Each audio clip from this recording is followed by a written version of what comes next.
if we're thinking about acting, this relationship between Marcel Darliot and Robert de Lachenay, that we can see, we can see more Robert one moment, more Marcel Darliot, and it can keep shifting.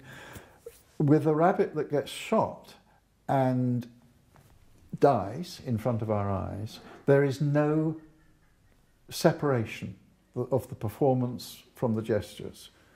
The reality of the death of the rabbit and in the world in which the film was made, and the reality of the death of the rabbit within the fiction become one and the same in a way that cannot happen with human actors.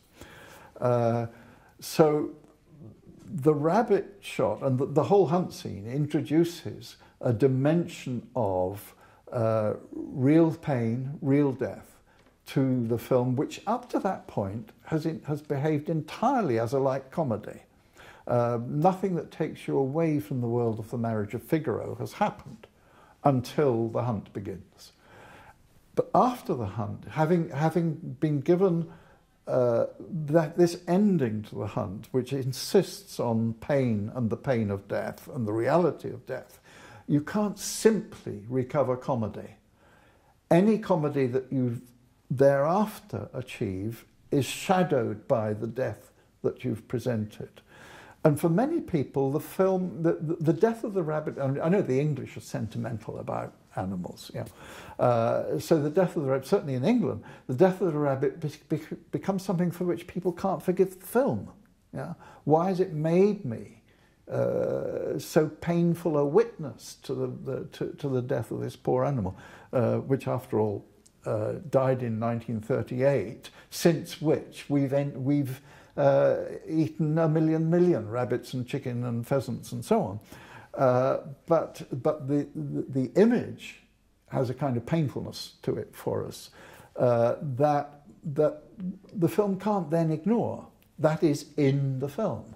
And anything that it thereafter does, it does in a film that has presented these deaths.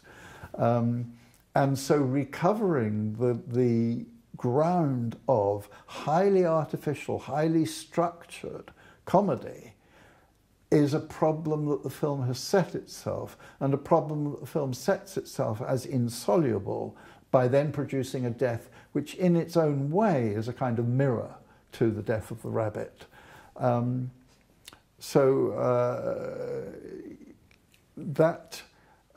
Again, it's part of the extraordinary gamble that Renoir took, that somehow the comedy, the emptying out in some ways of the comic element of the comedy wouldn't then make it intolerable. After all, there's a tremendously witty scene between Robert de Lachenay and his mistress out in the marshes, where we do recover the ground of the most refined kind of light comedy of romantic difficulty, romantic entanglement. But even such a scene as that is under threat from the fact that it comes really quite closely after the rabbit shot, the whole carnage of the hunt. And also, it's in the same relationship in a way that this scene immediately then propels the major crisis of the drama as Robert's wife sees him out in the marshes with his mistress. In a way, what's going on is a war of tones.